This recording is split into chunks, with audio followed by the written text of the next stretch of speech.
మీ ఎలాంటి వ్యాపార ప్రకటనలకైనా వెంటనే మా ఛానల్ సంప్రదించండి. అందరికీ నమస్కారం. నేను శిరీష. ప్రస్తుతం మనతో పాటు ఉన్నారు ప్రముఖ జ్యోతిష్య వాచస్పతి బ్రహ్మశ్రీ పోతుకూచి చంద్రమౌళి శాస్త్రి గారు. గురుగారితో మాట్లాడతాం.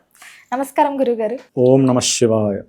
గురుగారు, ముఖ్యంగా చూసుకుంటే ఈ ఫిబ్రవరి 15 ఆదివారం రోజు మహాశివరాత్రి పర్వదినం వస్తుంది. సో ముఖ్యంగా శివరాత్రి అనగానే ప్రతి ఒక్కరు ఉపవాసాలు ఉండడం, జాగారాలు చేయడం జరుగుతుంది. కానీ ఇప్పుడున్న జనరేషన్లో చాలామంది ఉపవాసం అంటే ఎలా ఉండాలో కూడా తెలియదు. అంటే ఒక రోజు మొత్తం ఏం తాగకుండా కొంతమంది ఉండాలని చెప్తారు. కొంతమంది ఏకభుజం చేయండి, ఏదైనా తినండి, నీళ్ళు, లిక్విడ్ లాంటివి తీసుకోవచ్చు అంటారు. కొంతమంది జాగారాలు చేస్తుంటారు. కొంతమంది ఆధ్యాత్మిక పరంగా జాగారం చేస్తుంటారు, దేవుని గుడిలో ఉండడం, భజనలు చేయడం, వినడం. కొంతమంది సినిమాలకు పోవడం, ఇలాంటివి చేస్తూ ఉంటారు. సో ముఖ్యంగా ఇప్పుడు ఏంటంటే శివరాత్రి రోజు ఎలా ఉండాలంటారు? ఎలాంటి విధి విధానాలు పాటిస్తే ఆ మంచి రోజు మనకి పుణ్యఫలం దక్కుతుందంటారు? ఓం నమః శివాయ. ఓం శివాయ గురవే నమః. ఓం నమో భగవతే రుద్రాయ. వాగర్ధావివ సంపృక్తో వాగర్ధ ప్రతిపత్తయే జగతః పితరో వందే పార్వతీ పరమేశ్వరో. అర్ధనారీశ్వరాభ్యాం నమః. శివరాత్రి, మహాశివరాత్రి. శివ అంటే మంగళప్రదమైనటువంటి మంగళకరుడు. రాత్రి అంటే మంగళప్రదమైనటువంటి రాత్రి శివరాత్రి.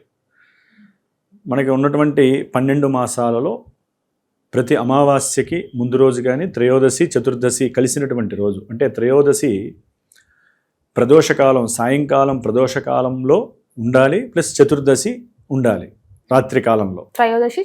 చతుర్దశి అంటే ప్రదోషకాలం తర్వాత త్రయోదశి ఉండాలి, చతుర్దశి ఉండాలి.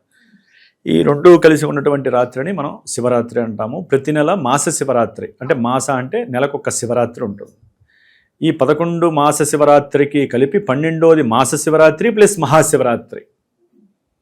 అంటే ఈ యొక్క శివరాత్రిని ఎవరైతే చక్కగా ఆ పరమేశ్వరుడు యొక్క ధ్యానాలు, ఆయనకి సంబంధించినటువంటి అభిషేకాదులు, ఆయన నామస్మరణ, ఎవరైతే నాలోన శివుడు గలడు, మీలోన శివుడు కలడు అని ప్రతి జీవిలో శివుణ్ణి చూడగలిగిన వాడే శివతత్వం తెలిసినటువంటి వాడు. అంటే శివుడు అంటే మీలో మంచిని చూడాలి, దాన్ని మంగళం అని కూడా అంటారు. మంగళం అంటే శుభప్రదం. అవతల వ్యక్తి ఎవరైనా సరే అరుస్తున్నా, తిడుతున్నా, మీరు ఎదురు సేమ్ అదే చేశారనుకోండి, అతనిలో శివుడు లేడు, మీలో శివుడు లేడు, శరీరం మాత్రమే ఉంటుంది. శివుడు ఉంటేనే మనలో ప్రశాంతత ఉంటుంది. ఆ ప్రశాంతతతో వచ్చేటటువంటిదే పంచేంద్రియ నిగ్రహం. ఈ పంచేంద్రియాలని మనసు అనేటటువంటి ఒక గుర్రాన్ని పట్టుకొని ఉంటుంది చూసారా, అది మాత్రం మనసు. ఆ మనసుకే ప్రశాంతత లేదనుకోండి, ఇవి బీభత్సం అవుతూ ఉంటాయి మనకున్నటువంటి పంచేంద్రియాలు. ఈ పంచేంద్రియాలు దేని అనుసంధానంలో ఉంటాయి? పంచభూతాల యొక్క అనుసంధానంలో ఉంటాయి. పంచభూతాలు డైరెక్ట్గా మనసుని టచ్ చేయవు. ఒక దైవాన్ని మనం ఎప్పుడైతే కొలుస్తామో ఆ దైవంతో మాత్రమే మనసు ముడిపడి ఉంటుంది. పంచభూతాలు దీనికి లోనైపోయి ఉంటాయి. పంచభూతాలు మనల్ని పట్టి ఆడించేది ఈ 5 గుర్రాలనే. ఇది కళ్యాణం లాంటిది మనసు. అందుకనే ప్రతిరోజు కూడా పూజ చేసుకునేటప్పుడు పంచేంద్రియ నిగ్రహాణం అనాలి. కళ్ళు, ముక్కు, చెవులు, స్పర్శ, శరీరము, ఇవన్నీ కూడా, ముక్కు, చెవులు, ఇవన్నీ కూడా మరి మనకు ఉన్నటువంటి నవరంధ్రాలలో ముఖ్యంగా ఇక్కడే ఎక్కువ ఇచ్చేశారు. కాబట్టి ఇవి ఊర్ధ్వ భాగంలో ఉంటాయి. ఇక్కడి నుంచి శరీరం అంతా కూడా ఒక ఎత్తు అయితే, ఈ ఊర్ధ్వ భాగానికి మనకి మోక్షం కలగాలన్నా, సహస్ర బిందువు టచ్ కావాలన్నా, అది తెరుచుకొని దాంట్లోంచి జ్ఞాన బిందువు పైకి వెళ్ళాలన్నా ఈ ఒక్క శిరస్సు మాత్రమే పంచేంద్రియాలతో కూడి ఉంటుంది. కాబట్టి మనకి ఆ యొక్క పరమేశ్వరుడు కావచ్చు, విష్ణుమూర్తి కావచ్చు, అమ్మవారు కావచ్చు, ఎవరిని ధ్యానం చేసినా మనసుతో లంఘించి పంచేంద్రియాలను ఎవరైతే నిగ్రహంగా ఉంచగలుగుతారో అప్పుడు మాత్రమే మనకి ఆ శుభప్రదాలు మనకి కలుగుతాయి. మరి మనకి ఫిబ్రవరి మాసం, మాఘమాసంలో వచ్చేటటువంటి ఎన్నో పండుగలు దాటి చివరిలో శివరాత్రి అందరికీ కూడా చాలా ఆనందకరమైనటువంటి రాత్రి. అంటే సాక్షాత్తు పరమశివుడు లింగోద్భవంగా, అంటే లింగరూపకంగా ఉద్భవించినటువంటి రోజు. అంతటి బ్రహ్మ విష్ణుమూర్తి కూడా ఆయన స్వరూపాన్ని ఎక్కడ ఆది అంటే ఎక్కడ మొదలు ఎక్కడ చివరో కూడా తెలుసుకోలేనటువంటి తత్వము శివతత్వము. ఈ స్టోరీ తెలుసు. అసలు ఆయన యొక్క స్తంభాకారంలో ఉన్నటువంటి ఆ యొక్క శివలింగము ఒక జ్ఞాన జ్యోతి లాంటిది, జ్ఞాన స్తూపం అని కూడా చెప్పుకోవచ్చు. దాన్ని చూసినంత మాత్రానే మనకి జ్ఞాన చక్షువులు అనేటటువంటిది ప్రసాదింపబడతాయి. లింగాకారంలో అంత వైబ్రేట్స్ ఉంటాయి. ఎందుకంటే విశ్వం మొత్తాన్ని కూడా ఆయన అధీనంలో ఉంచుకునేదే శివ. అందుకని ఆయనకి ఆది అంతం ఉండదు. మనం ఏంటి ఏదైనా శివాలయానికి వెళితే కింద పానవట్టము, పార్వతీదేవి అంటారు. ఆమె సృష్టికి మూలాధారమే శివలింగము, పానవట్టము. ఈ రెండింటి ద్వారానే సృష్టి ఆవిర్భంపడుతూ ఉంటుంది. మరి శివలింగము మనకి సొగం నుంచి ఇట్లా రౌండ్గా కనిపిస్తుంది. మరి మిగతాది అది కూడా సేమ్ పైన ఎంత ఉందో లోపల కూడా సేమ్ అంతే ఉంటుంది. లోపల కూడా ఉంటుంది. సేమ్ పైన ఎట్లయితే మనం శివలింగం చూస్తామో కింద కూడా సేమ్ అదే శివలింగం అలా రౌండ్గా ఉంటుంది, కోడిగుడ్డ ఆకారంలో. మన భూమి కూడా అందుకని అట్లాగే ఉంటుంది. మనం తిరిగేది కూడా సూర్యుడి చుట్టూ అట్లాగే తిరుగుతాం. ఇదంతా కూడా శివతత్వమే తెలుసుకుంటూ పోతే. మన తలకాయ కూడా అట్లాగే ఉంటుంది, కానీ 4 సార్లుగా ఉండదు, రౌండ్గా ఉంటుంది. అందుకనే మనకి వైబ్స్ లాగుతూ ఉంటాయి పైనుంచి. ఇక్కడి నుంచే బ్రహ్మరంధ్రంలోంచే మనకి ప్రాణం పోవాలన్నా అక్కడి నుంచే పోతుంది చాలామంది. అంటే యోగులకి సిద్ధులకి పోతుంది లేండి, అందరికీ పోదు. అది రంధ్రం కాదు కదా. అది చేయాలంటే ఆ అన్వేషణకి ముందు షట్చక్రాలన్నీ కూడా మనకి యాక్టివేట్ కావాలి. ఆ షట్చక్రాలు ఇక్కడి నుంచి ఇక్కడికి అప్పుడు వెళ్ళిపోతుంది. చాలామంది వరకు ఈ యొక్క షట్చక్ర సాధన చేసిన సహస్రార చక్రం ద్వారా ఆ యొక్క సిద్ధిని పొందలేనటువంటి వాళ్ళు చాలామంది ఉన్నారు. అంత ఈజీ కాదు అది. కొంతమంది తపస్శీలులకు మాత్రమే, భగవద్ధ్యానంలో మునిగి తేలినటువంటి వాళ్ళకి మాత్రమే తన కోసం తనకి ఏదీ లేకుండా సర్వము కూడా ప్రపంచానికి, ఈ లోకానికి ధారపోసినటువంటి జ్ఞానాన్ని, వారి యొక్క వాక్కుని, వారి యొక్క తపోశక్తిని కూడా ఎవరైతే ధారపోస్తారో వారికి మాత్రమే ఆ సహస్రార చక్రంలో బిందు స్వరూపంలో ఉన్నటువంటి అమ్మవారు చక్కగా ఊర్ధ్వాలకి తీసుకెళ్ళి మోక్షాన్ని ప్రసాదిస్తుంది. మళ్ళీ జన్మ ఉండదు. అది సామాన్యులైన మనలాంటి వాళ్ళకి జరగటం చాలా అసాధ్యము. మనకేంటంటే పూర్వజన్మ మళ్ళీ వచ్చే జన్మ అంటూ ఉండకూడదు అనేటటువంటి తాపత్రయంతో ముందుకు వెళ్ళి చేసేటటువంటి పూజల్లో ఈ శివ పూజ చాలా గొప్పతనం. లయకారకుడు బ్రహ్మదేవుడేమో సృష్టికారకుడు, విష్ణుమూర్తి ఏమో స్థితికారకుడు, సాక్షాత్తు పరమశివుడేమో లయకారకుడు. అంతం అందించాలన్నా మళ్ళీ సృష్టిలోకి తేవాలన్నా ఆయన వంతే. మరి ఆ లయలోకి అంటే అదొక బిందువు లాంటిది, అదొక బ్లాక్ హోల్ లాంటిది అనమాట లయతత్వం అనేటటువంటిది. మరి అంతటి ఆ పోర్ట్ఫోలియో ఉన్నటువంటి మహానుభావుడు పరమశివుడు. ఆ జ్ఞాన స్తూపాన్ని వారు చూడలేక బ్రహ్మదేవుడు అబద్ధం ఆడితే ఒక కేతకీ పుష్పం అని ఉంటుంది. అంటే మనకి మొగలి పువ్వు అంటారు కదా, అది ఓన్లీ శివ పూజకి మాత్రం పనికిరాదు. అది దానికి శాపము. ఎందుకంటే బ్రహ్మదేవుడు వెళ్ళి పైకి వచ్చి అక్కడ ఆ శివలింగాకారం ఆది ఎక్కడో తెలియక మళ్ళీ కిందకు వచ్చి ఒక చోట కూర్చున్నట్ట. విష్ణుమూర్తి ఏమో నేను కనుక్కుంటా అని చెప్పి ఆయన కూడా వచ్చి ఎక్కడో తెలియక కూర్చున్నారట. ఇద్దరు కూడా. ఈయన కూర్చున్నప్పుడు సరే వీళ్ళేంటంటే శివుడు ఎక్కడున్నాడు, ఆది ఎక్కడుంది, అంతం ఎక్కడుందో తెలుసుకోవడం కోసం వెళ్ళారు, భక్తిపూర్వకంగా కాదు. కానీ అప్పటికే శివలింగాకారాన్ని ఎవరో అర్చిస్తున్నప్పుడు ఈ మొగలి పువ్వుతో పూజ చేశారు. ఆయన శిరస్సు పై నుంచి జాలువారి కింద పడుతున్నప్పుడు బ్రహ్మదేవుడు నువ్వు ఎక్కడి నుంచి పడుతున్నావు, మేము ఎంత దూరం వెళ్ళినా కనపడలేవు, ఎంత దూరంలో ఉంది ఆ శివుడి యొక్క ఆది అంటే ఆ యొక్క మొగలి పువ్వు లేదు, నన్ను ఎవరో అర్చిస్తే శివలింగం పై నుంచి నేను పడుతున్నాను, ఆయన యొక్క ఆది నేను కూడా తెలుసుకోలేను అనేటటువంటి సిచ్యువేషన్ చెప్తోంది.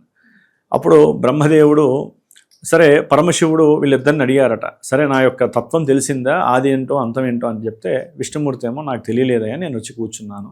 బ్రహ్మదేవుడేమో నాకు తెలుసు, మొగలి పువ్వు చెప్పింది, నువ్వు పలానా చోట ఉన్నావు, అక్కడి నుంచి పడిందంటే అది అబద్ధం కదా.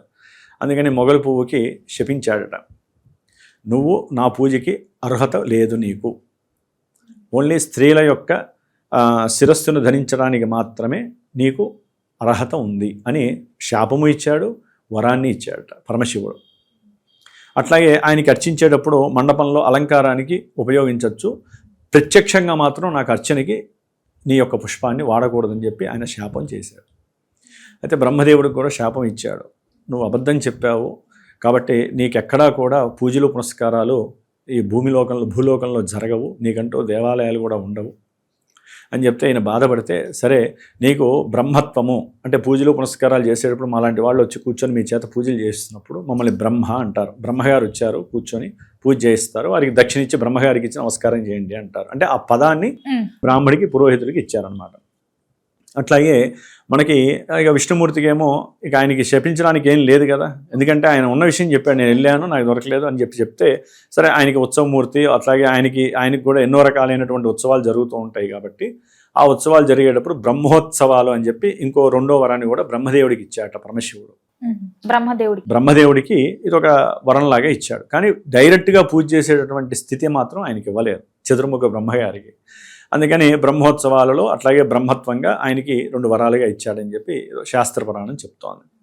అంటే మనకి అహంకారము అనేటటువంటిది మనిషిని నిట్ట నిలువున కిందకి అధోపాతాళానికి తీసుకెళ్లేటటువంటి మనకు ఉన్నటువంటి ఐటమ్స్లో పెద్ద ఐటమ్ అది అహంకారము. దేవుళ్ళకి అహంకారం ఉండాలి మనల్ని పరిపాలించడానికి. మనం ఎవరిని పరిపాలించడానికి అహంకారం పరిపాలించేది కూడా పోతుంది మనం అహంకారంతో ఉంటే. మనకి దగ్గర ఉన్న వాళ్ళు కూడా వెళ్ళిపోతారు. ఆ అహంకార దర్పాలన్నీ కూడా తీసివేసుకోవటానికి మనం చాలామంది అంటూ ఉంటారు, నాకు శత్రువులు ఎక్కువండి, నరఘోషలు ఎక్కువండి అని అంటూ ఉంటారు. శత్రువులు ఎక్కడా ఉండరు, ముందు మనలోనే ఉంటారు. ఘోష ముందు అద్దంలో చూసుకున్నప్పుడు మనమే ఎంతో మనం అందంగా ఉన్నాము అని చెప్పి ఆనందపడుతూ ఉంటారు కదా, ముందు మనమే ఘోషని ప్రిపేర్ చేసేసుకుంటాం, ఇంకెవరో చూసి మనం అనుకోక్కర్లా. సరే అవన్నీ లోక వ్యవహారంలో మనకి దానికి తగ్గట్టుగా ఏదో ఒకటి నెగిటివ్స్ జరుగుతూ ఉంటాయి, ఆ తర్వాత విషయము. కానీ ఇక్కడ ఏంటంటే మనకున్నటువంటి అరిషడ్ వర్గాలలో కామ క్రోధ లోభ మోహ మద మాత్సర్యాలు అనేటటువంటి ఈ 6 కూడా ప్రతి మనిషిలో కూడా నిలువెల్లా ఉంటాయి, నకసిక పర్యంతం ఎక్కడో ఒకటి దాక్కొని ఉంటాయి. అవి సమయానుకూలంగా కొన్ని చోట్ల కామరూపకంగా, కొన్ని చోట్ల లోభరూపకంగా, అంటే పిసినారితనం కావచ్చు, మాత్సర్యము, క్రోధము, కోరికలు, వీటి ద్వారా ఏంటంటే మనిషి నాశనం అయిపోవటానికి 6 చాలా. అసలు వేరే మనిషి వచ్చి మనల్ని చంపక్కర్లా, వేరే మనిషి మనల్ని చూసి ఘోష చెందక్కర్లా. కాబట్టి ఈ అరిషడ్ వర్గాలని నివృత్తి చేసుకోవటానికి ఆ పరమశివుణ్ణి మనలో ఆవాహన చేసుకుంటూ ఆ యొక్క రోజు మొత్తం 24 గంటల్లో కూడా ప్రతి క్షణము ఆ పరమశివుడి యొక్క ఓం శివాయ గురవే నమః, లేకపోతే ఓం నమశివాయ లెక్క ప్రకారం అయితే ఈ పంచాక్షరి మంత్రాన్ని షడాక్షరి మంత్రాన్ని గురోపదేశం ద్వారా మాత్రమే చదువుతారు. మేమైనా ఏదైనా చండీ ఉపాసన చేయాలంటే మాకు చాలా ఉంటాయమ్మా. ఈ ఓం నమశివాయ 5 లక్షల సార్లు, 11 లక్షల సార్లు, 1 లక్ష సార్లు ఆ జపాన్ని బాగా మేము నెమరు వేయాలి. దానికి వేరే సిస్టమ్ ఉంటుంది. కాకపోతే ఏంటంటే ఇప్పుడు ఏలినాడు శనులు ఉన్నవాళ్ళు, అష్టమ శనులు ఉన్నవాళ్ళు, లేకపోతే కొంతమంది మనసు ప్రశాంతంగా ఉండాలంటే ఓం నమశివాయ చదువుకోండి, ఓం నమశివాయ. సరే, అది ఓంకారం అనేది ప్రణవం అయిపోయింది. నమశివాయ అనేటటువంటిది పంచభూతాలకి అధీనమైనటువంటి మంత్రం. అది పంచభూతాలని కూడా నివృత్తి చేస్తుంది అది ఆ మంత్రం. ఓంకారం అనేది ఆది అంతటికి కూడా విశ్వానికి అదొక ప్రణవనాదం. మరి ఈ ఓం నమశివాయ మంత్రాన్ని జపించే వాళ్ళు కొంతమంది ఉంటారు. సరే, మామూలుగా ఏంటంటే ఓం శివాయ గురవే నమః అనేటటువంటిది ఎవరైనా కూడా చక్కగా మానసిక జపం చేసుకోవచ్చు. సరే, అది కూడా లేదు, కూర్చొని ఓంకారంతో అంతరిక్షంలో ఉన్నటువంటి కాస్మిక్ రేస్ని మనం అనుసంధానం చేయొచ్చు. మనకి పంచభూతాలు మన దగ్గరికి కూడా రావు. అందుకనే మనకి న్యాచురల్గా కొంతమంది బాగా తలకాయ నొప్పితో ఉన్నవాళ్ళు కావాలంటే పరీక్ష చేసుకోవచ్చమ్మా. ఒక 20 నిమిషాలు ప్రశాంతంగా కూర్చొని ఓంకారాన్ని చక్కగా ఆ పట్టి లాగి వదిలి, అట్లా ఓంకారం మన వాయువుతోనే లింక్ అయి ఉంటుంది కదా. ఓంకారం చదవాలన్నా కూడా వాయువే, ఉచ్ఛ్వాస నిశ్వాసాలతోనే పని. ఆ విధంగా ఒక 20 నిమిషాలు గనక ఆ ఓంకారాన్ని గనక ఎవరైతే కరెక్ట్గా జపిస్తారో ఆ లోపల ఆ తత్వాన్ని, వారు కంపల్సరీ ఆ తలకాయ నొప్పి ఎక్కడికో వెళ్ళిపోతుంది. అసలు తలకాయ నొప్పి వచ్చినట్టుగా కూడా తెలియదు. కానీ ఆ 20 నిమిషాలు మనిషి కూర్చోలేడు. వెంటనే మందు బిల్లు వేసుకొని 2 నిమిషాల్లో క్లోజ్ అయిపోతుంది, తలకాయ నొప్పి ఎగిరిపోవాలి. అది లోపలికి వెళ్ళి ఏ సమస్య అయినా చేయనియండి, తర్వాత విషయం. అంటే మన యొక్క ఓంకార ప్రణవంలో ఉన్నటువంటి, ఎందుకు మీరు ఎన్నో ఇన్స్ట్రుమెంట్స్ కూడా ఉన్నాయి కదా. ఓంకారం ఇట్లా గంట మోయించినప్పుడు కూడా ఓంకారం వస్తుంది. అందుకనే దేవాలయాల్లోకి వెళ్ళినప్పుడు గంట కొడతారు, 3 సార్లు గంట కొడతారు. అది గంట కొట్టినప్పుడు చూడండి, చెక్క గంట అయినా కావచ్చు, ఇత్తడి గంట అయినా కావచ్చు, పంచలోహాలతో చేసిన గంట అయినా ఓం అని వచ్చేసేసి మళ్ళీ ఆగిపోతుంది. అంటే ఆ యొక్క వైబ్రేషన్స్ మనకు కనపడవు, కానీ ఆ వైబ్రేషన్స్ ఏంటంటే నెగిటివ్నెస్ని తీసేస్తాయి. నెగిటివ్ అంటే ఏంటి, బయట నుంచి వచ్చే నెగిటివ్లు కాదండి, మనలో ఉన్నటువంటి ఆ కోరికలు లేదా క్రోధము ఎక్కడి నుంచో వస్తూ ఉంటాం కదా, అవన్నీ తీసేసి ఆ యొక్క శబ్దం ఏం చేస్తుందంటే ఎదురుకున్న ఉన్నటువంటి దైవత్వాన్ని, చుట్టూ ఉన్నటువంటి మనుషుల్ని చూసి చక్కగా ఆ ఫీలింగ్ని ఎంజాయ్ చేస్తూ ఉంటారు. కాబట్టి ఈ మహాశివరాత్రి పర్వదినం రోజున తెల్లవారుజామున బ్రహ్మముహూర్త సమయంలో శిరస్నానాదులు చేసుకొని ఇంట్లో దీపారాధన చేసుకొని, కొంతమంది ఇంట్లో మహన్యాసపూర్వకంగా, మహన్యాసము అంటే శిరస్సు నుంచి అరికాలు గోరు వరకు కూడా మనకి మంత్రాలు ఉంటాయన్నమాట. లోపల ఉన్నటువంటి అంగాలు అవయవాలకి మంత్రాలు ఉంటాయి, ప్రతి నాడికి సంబంధించినటువంటి నాడీ మంత్రాలు ఉంటాయి, ప్లస్ మనకు ఉన్నటువంటి వేళ్ళు, చర్మము, వెంట్రుకలు, అట్లాగే మనం పీల్చే గాలి, వీటన్నిటికీ కూడా మంత్రాలతో న్యాసపూర్వకం అంటారు, సంపుటీకరణం చేస్తారు. పరమేశ్వరుడి యొక్క మంత్రాలతో వీటిని సంపుటీకరణం చేస్తారు. శిరసే నమః, హృదిస్థాయ నమః, ఇట్లా మంత్రాలు ఉంటాయన్నమాట. వాటికి మన యొక్క అంటే స్త్రీలు కాదు, ఓన్లీ పురుషుడికి మాత్రమే. స్త్రీలు పక్కన కూర్చొని నమస్కారం చేసుకుంటూ కూర్చుంటారు. ఆ విధంగా మహన్యాసం చేయించుకొని బ్రాహ్మణుడి ద్వారా ఏకాదశ రుద్రాభిషేకాలు చేయించుకుంటారు. 11 సార్లు రుద్ర నమక పారాయణ చేసి చక్కగా చమకాన్ని, నమకం అంటే ఏంటంటే పరమేశ్వరుడు యొక్క స్థుతి. నాయన నువ్వు ఇంతటి వాడివి, లెక్క ప్రకారం ఆయనకి బోలాశంకరుడు పొగడక్కర్లేదు, ఓం నమశివాయ అంటే చాలు కరిగిపోతాడు, నీకేం కావాలో అది ఇస్తాడు. అయితే ఏంటంటే ఈ యొక్క మంత్రాలు వేద మంత్రాలు, ఇవి అంతరిక్షంలో ఉన్నటువంటి శక్తులన్నిటిని కూడా ఒక చోటకి తీసుకువచ్చి ఆ పరమేశ్వరుని స్తుతిస్తూ ఉంటాయి. అంటే మనం ఆ మంత్రాలను చదవడం ద్వారా ఎంతోమంది గంధర్వులు కావచ్చు, కిన్నెరులు కావచ్చు, లేకపోతే దైవత్వ స్వరూపాలు కావచ్చు, ఇంద్రాది దేవతలు కావచ్చు, నవగ్రహాలు కావచ్చు, ఈ మంత్రాలకి వాళ్ళు కూడా వాళ్ళ యొక్క కిరణాలు, శక్తులు వచ్చి మన దగ్గరికి వస్తాయి. ఆ ప్రకృతి నుంచి లోపలికి మనం ఎక్కడైతే ఆ మంత్రాలు చదువుతామో న్యాసపూర్వకంగా అక్కడికి వచ్చి కూర్చుంటాయి. అందుకనే ఆ సమయంలో చక్కగా విభూది నామాలు, ప్రతి ఒక్కరూ సనాతన ధర్మంలో ఉన్నటువంటి ప్రతి ఒక్కరూ కూడా విభూది నామాలు, త్రిపుండరీకాలు ధరించాలి. ఉదయం పూట తడి చేసి పెట్టుకోండి, సాయంత్రం పూట పొడి విభూతిని ధరించండి. దానికి కూడా లెక్కలు ఉన్నాయి. కాబట్టి 3 నామాలు ధరించి బొట్టు పెట్టుకొని తప్పకుండా ఆ పరమేశ్వరుడు యొక్క శివాలయానికి వెళ్ళి పంచామృతాలు, ఆవు పాలు, పెరుగు, తేనె, నెయ్యి, పంచదార, ఇవి కూడా మనకి ఉన్నటువంటి పంచేంద్రియాలకి సంబంధించి లింక్ అయి ఉంటాయి, పంచభూతాలకి లింక్ అయి ఉంటాయి. కాబట్టి ఈ యొక్క పంచ అమృతాలు అంటారు వాటిల్ని. అమృత స్వరూపమైనటువంటివి, అమృత తుల్యమైనటువంటివి. ఆవు పాలు దొరికితే ఆవు పాలు, మామూలుగానే సరే. ఈ విధంగా అభిషేకాలు చేసుకొని ఆ తీర్థాన్ని తీసుకొని మళ్ళీ మధ్యాహ్నం మీరు ఇందాక అడిగారు ఉపవాసము అని. ఉపవాసము అంటే మన యొక్క మనసుని భగవంతుడికి దగ్గరగా ఉంచి ఆరాధించడాన్ని ఉపవాసము అంటారు. అయితే సైంటిఫిక్గా మన వాళ్ళు ఏం చేశారంటే, ఆ భాష అర్థం కాదు కదా పూర్వకాలంలో. నువ్వు దేవుడికి దగ్గరగా ఉండమంటే దేవుడికి దగ్గర అంటే అర్థం కాదు ఎవరికి. ఉపవాసం అంటే సంస్కృత అర్థం ఏంటంటే భగవంతుడికి దగ్గరగా ఉండట, అంటే మన మనసుని భగవంతుడితో లింక్ చేయట. మరి అలా చేయాలంటే మనసు ప్రశాంతంగా ఉండాలి, యాక్టివేషన్లో ఉండాలి, శరీరం అంతా ఉత్సాహంగా ఉండాలి అంటే ఏం చేయాలి? మనం తీసుకునే నిత్యము అగ్ని ద్వారా వెలిగించేసి దాన్ని ఏమంటారు, ఆహార పదార్థాలు తిన్నాం అనుకోండి, శరీరం ఏమవుతుంది? శోభిస్తుంది. అంటే పంచేంద్రియాల్లో కళ్ళు, బుద్ధి అన్నీ కూడా చల్లబడతాయి, ఉత్సాహం ఉండదు, నీరసించిపోయి శుష్కించి నిద్ర వస్తుంది. లేకపోతే మళ్ళీ అదే తిండి తినటం ద్వారా నిత్యము ఉండేటటువంటి అరిషడ్వర్గాలన్నీ బుసకొడతా ఉంటాయి. అంతే కదా, ఇక తినటం అంటే అన్నీ తినేస్తూ ఉంటారు కదా. అందుకనే ఉపవాసం అంటే భగవంతుడికి దగ్గరగా ఉండాలంటే మన యొక్క ఉదర భాగాన్ని ఖాళీగా ఉంచుకోవాలి, మన యొక్క నోటిని కంట్రోల్ చేసుకోవాలి. ఓన్లీ దైవనామస్మరణ చేయడం ద్వారా ఆ ఒక్కరోజు మనం ఏదైతే నామస్మరణంతో మన యొక్క లోపల ప్రతి అవయవాన్ని లింక్ చేస్తామో, ప్రతి నాడిని కూడా ఉత్తేజపరితం చేస్తామో, అది ఆ సంవత్సరం 365 రోజులు కూడా మనకి చక్కగా ఆరాలాగా పనిచేస్తుంది, ఒక వృత్తాకారంగా మనల్ని ఎప్పుడు కాపాడుతుంది అనేటటువంటిది ధర్మశాస్త్రం చెబుతోంది. అందుకని ఉపవాసం ఉండటం అంటే, కొంతమంది మంచినీళ్ళు కూడా తాగమండి అంటారు. మంచినీళ్ళు తాగితే మహా అయితే మూత్ర విసర్జనకి వెళ్ళాల్సి వస్తుంది, 1-10 సార్లు తాగితే వెళ్ళాల్సి వస్తుంది. అంటే ఇక్కడ ఏంటంటే అది కూడా దోషము అనే ఉద్దేశంతో మంచినీళ్ళు తాగకుండా ఉంటారు. అది ఎంతవరకు సమంజసం నాకు తెలియదు, కానీ మంచినీళ్ళు అనేటటువంటిది తాగటం అది పెద్ద తప్పు కాదు. ఎందుకంటే నాలిక పైన ఇప్పుడు మనం మంత్రాన్ని స్మరించాలన్నా నాలిక మీద లోపలనే స్మరించాలి. మరి నాలిక పైన లాలాజలం యొక్క బిందువులు అది పెరుగుతూ ఉండాలిగా, ఉత్పత్తి అవుతూ ఉండాలిగా. మనం నీళ్లు తాగకపోతే డ్రై అయిపోతుందిగా. అవును. డ్రై అయిపోతే మనం ఎట్లా చెప్పండి. అంటే కొంతమంది ఏంటంటే నీళ్లు తాగితే ఉమ్ము వస్తుంది, అవును. ఆ ఉమ్మితే మళ్ళీ ఆ మంత్ర ప్రభావం, మనం చదివే మంత్ర ప్రభావం వెళ్ళిపోతుంది, లేకపోతే మనకు ఉన్నటువంటి ఉపవాస దీక్ష భంగం అయిపోతుంది, బయటికి ఏది వెళ్ళకూడదు కదా అని అనుకుంటారు. దాన్ని నిగ్రహించుకోగలిగితే ఓకే, ఒకళ్ళు అనుకునే దాంట్లో తప్పని నేను అన్న, కానీ చక్కగా నిగ్రహించుకోగలిగి ఆ వాటర్ తీసుకునేటటువంటి దాంట్లో ఎక్కడా కూడా ఉద్దేశపూర్వకంగా ఏ శాస్త్ర ప్రమాణంలో మంచినీళ్ళు తాగకూడదని చెప్పాల.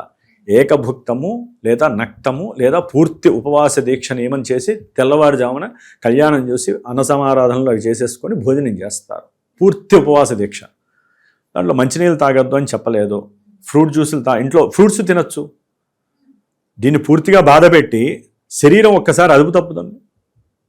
రోజు తిని తిని తిని ఒక్కరోజు ఏది తినలేదు అనుకోండి, ఫ్రూట్స్ కూడా తినలేదు, శరీరానికి తిండి అవసరం లేదండి. మన బ్రెయిన్కి ఏదో ఒక ఫుడ్ ఐటము, ద్రవ పదార్థం కావచ్చు, ఘన పదార్థం కావచ్చు, ఈ బ్రెయిన్ యాక్టివేషన్ అవ్వడానికి కావాలి. లేకపోతే ఆ బ్రెయిన్ అనేటటువంటిది మృతావస్థలోకి వెళ్తుందిట. వాడి ఆలోచనలు ఏంటి, రోజు ఎప్పుడు గడుస్తుందని ఆలోచిస్తూ ఉంటారు కొంతమంది. తెల్లారైపోవాలి, ప్రసాదం పెట్టాలి, దేవుడికి నైవేద్యం పెట్టాలి, కొబ్బరికాయ కొట్టాలి, మళ్ళీ అభిషేకం చేయించాలి, అప్పుడు కదా మనం తినేది అని వాడికి అదే తపన, తెల్లారు ఎప్పుడు అవుతుందా అని తపిస్తూ ఉంటారు. అదే పొద్దున్నే కాస్త మంచినీళ్ళు, అట్లాగే పొద్దున్నే తినమని చెప్పట్లేదు, ఏ పండ్లు కూడా చక్కగా స్వామివారికి అభిషేకం చేసుకొని ఏ 10 ఓ ఫ్రూట్ని, ఒక అరటిపండో ఏదో ఒకటి. కొంతమంది ఏంటంటే ప్రాంతీయ ఆచారాల ప్రకారం పొద్దున్న నుంచి సాయంత్రం ప్రదోషకాలం వరకు కూడా ఏమి తినరమ్మా, ఇంటిల్లిపాది ఏమి తినరు. ఓకే, ఎవరి యొక్క ప్రాంతీయ ఆచారాలు సాంప్రదాయాలు మనం ఎక్కడ కూడా తప్పు పట్టకూడదు, ఎవరి అభీష్టం వాళ్ళది. అంటే ఒకవేళ ఏది తీసుకోకపోతే శరీరంలో ఉన్నటువంటి ధర్మాలు నశించి అతని యొక్క మానసిక స్థితి, బుద్ధి యొక్క అవస్థలు మారతాయి కదా అనే ఉద్దేశంతో నేను చెప్పటమే కానీ, లెక్క ప్రకారం ఏంటంటే సాయంత్రం పూట ప్రదోషకాలంలో స్వామివారికి అభిషేకం చేస్తారు. శివపార్వతులు సాయంత్రం పూట లోక విహారం చేస్తూ ఉంటారట. సాయంకాలం ప్రదోషం అంటే సూర్యాస్తమయం తర్వాత 45 నిమిషాల కాలంలో చక్కగా అభిషేకం చేస్తారు. నందీశ్వరుడికి అభిషేకం చేసి అలంకరణ చేసి అర్చన చేస్తారు. స్వామివారికి వస్త్రం చేస్తారు, వస్త్రం కడతారు. అట్లాగే ఈ పరమశివుడికి అర్ధరాత్రి అంటే సాయంత్రం కూడా మళ్ళీ జాగరణ భజనలు అన్నీ చేస్తుంటారు. కొన్ని మంది గుళ్ళల్లో ఏంటంటే కళ్యాణాలు చేసేస్తారు ఈవినింగ్. అంటే లింగోద్భవానికి ప్రదోషానికి మధ్యలో కళ్యాణం చేస్తారు, పార్వతీ పరమేశ్వరుల కళ్యాణం. లెక్క ప్రకారం ఏంటంటే తెల్లవారుజామునో మరుసటి రోజు కళ్యాణం చేస్తారు.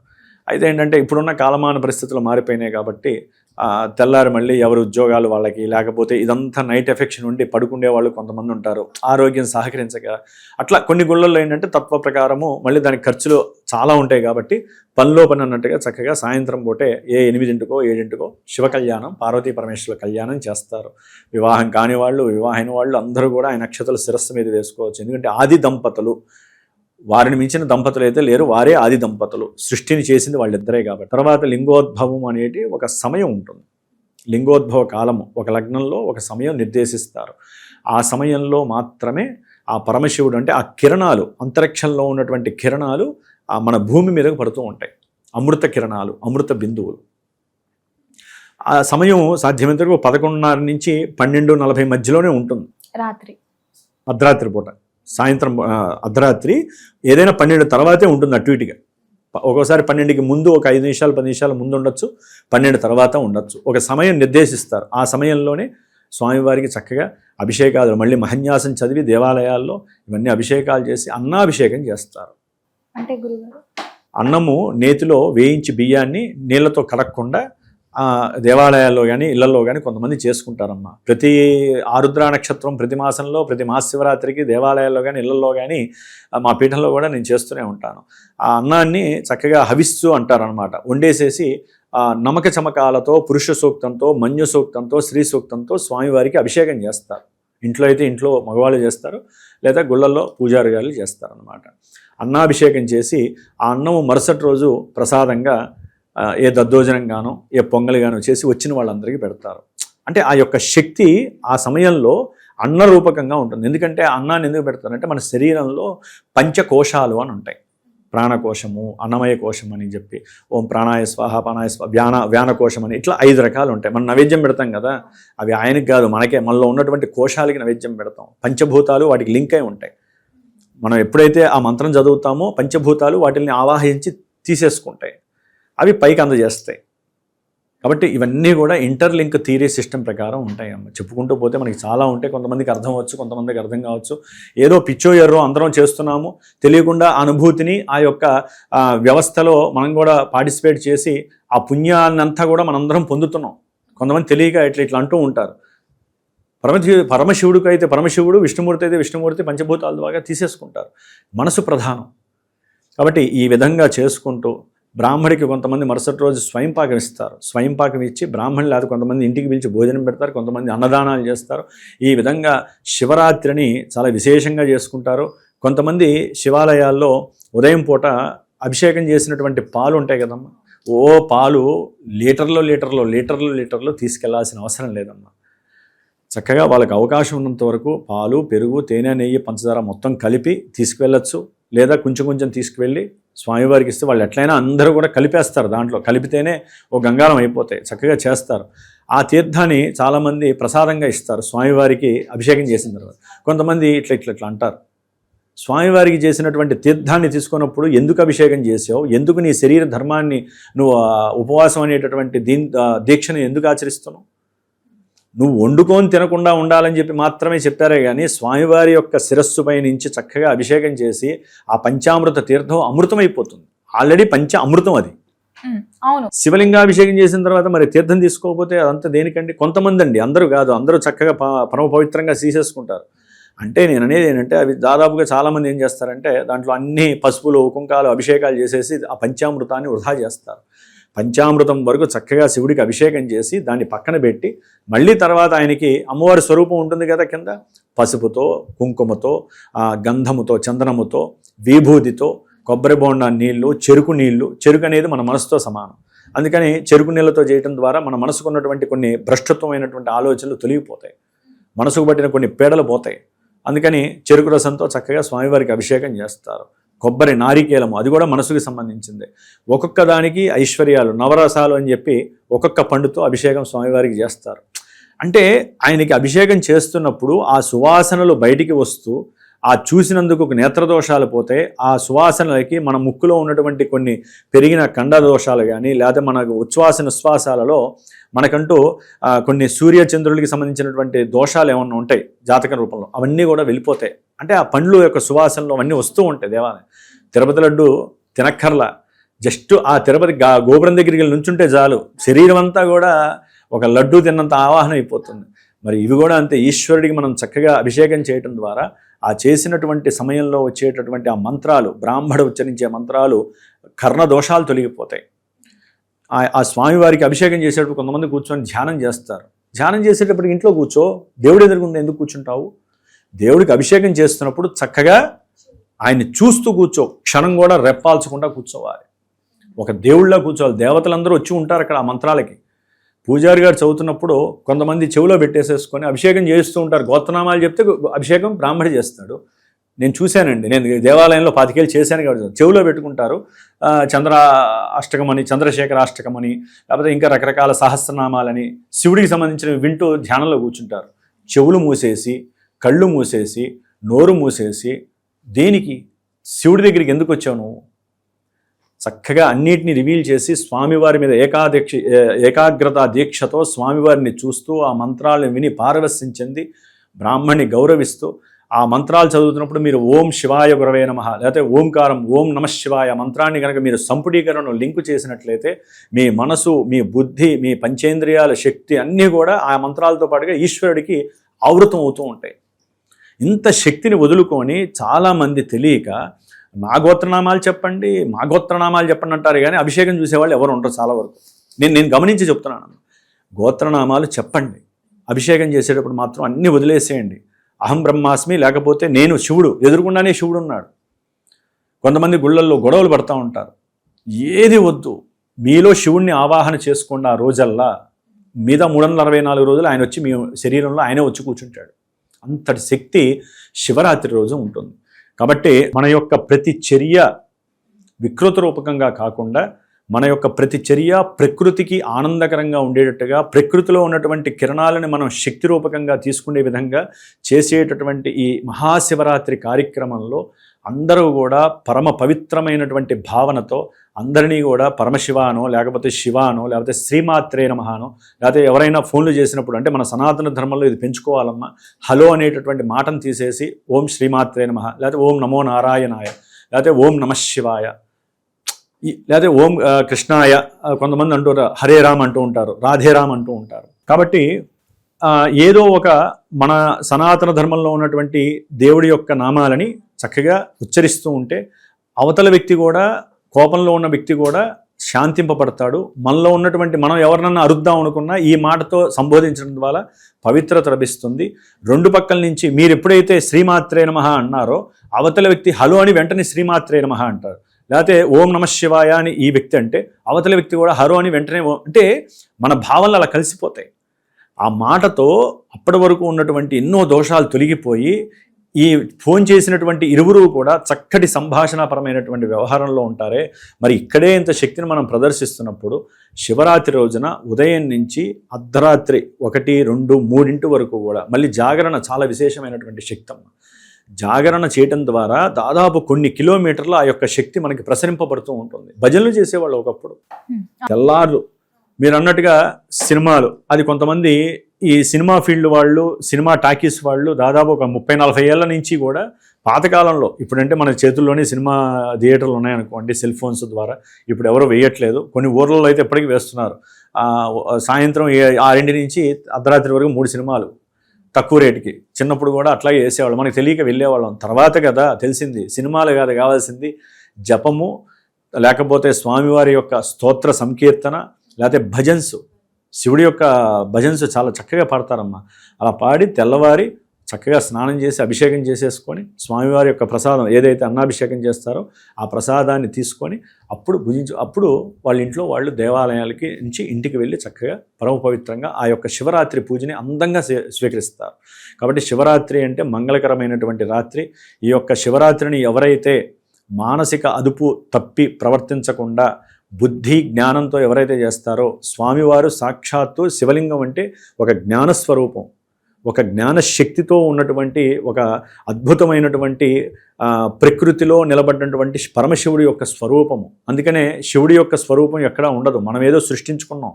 ఆయన యొక్క మంత్రాలు ఉంటాయి కదమ్మా, ఆయన యొక్క మంత్రాలు ఉంటాయి. ఆ మంత్రాలకు అనుకూలంగా వీళ్ళు శివతత్వాన్ని, అట్లాగే త్రిశూలాన్ని, ఆయనకి ఉన్నటువంటి ఢమరుకాన్ని, ఆయనకున్న నాగేంద్ర స్వామిని, ఇవన్నీ మంత్రాల్లో ఉంటాయి. ఆ మంత్రాలని వీళ్ళు ఫోటోగా స్వీకరించారు.